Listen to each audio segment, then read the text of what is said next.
प्रद्युम्न कामदेव के अवतार माने जाते हैं। ये भगवान श्री कृष्ण की प्रमुख पत्नी रुक्मिणी जी के पुत्र थे। इनका जीवन चरित्र अत्यंत विचित्र है। कामदेव को जब भगवान शंकर ने भस्म कर दिया, तब उसकी पत्नी रति भगवान शिव के पास जाकर करुण विलाप करने लगी।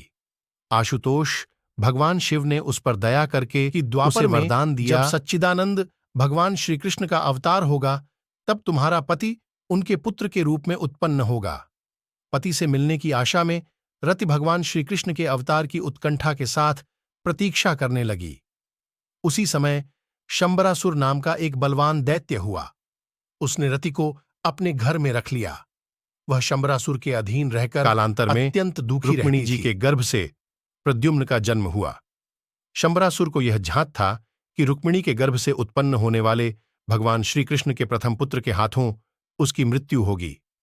इसीलिए जन्म के बाद छठी के दिन उसने अपनी माया से प्रद्युम्न का अपहरण कर लिया और उसे मृतक समझकर को लवण सागर में निकाल दिया। मछुओं ने जाल डालकर उस मत्स्य को पकड़ लिया और उसे शंबरासुर को भेंट कर दिया। शंबरासुर ने उसे पकाने के लिए अपने रसोइयों को दिया।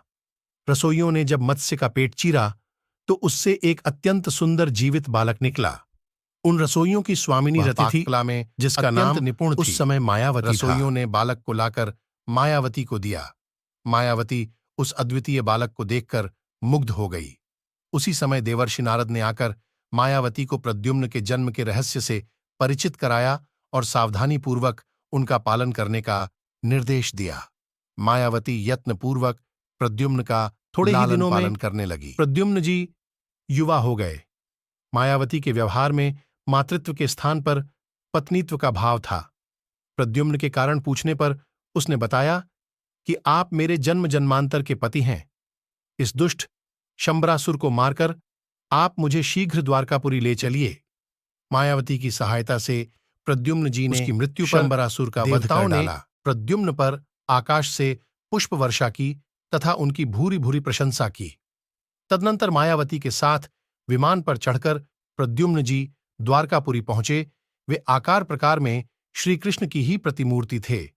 उन्हें देखकर रुक्मिणी जी का मातृस्नेह उमड़ आया। रुक्मिणी जी सोच रही थीं कि यदि इतना ही बड़ा होगा, जीवित हो, इतने में ही तो वहां अपनी वीणा की मधुर ध्वनि पर भगवन नामों का संकीर्तन करते हुए देवर्षि नारद पधारे।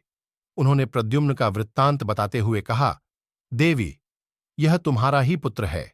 यह अपने अपहरणकर्ता शंबरासुर का वध करके यहां आया है और यह स्त्री इसके पूर्व जन्म की पत्नी। देवर्षि नारद की बात का अनुमोदन भगवान श्री कृष्ण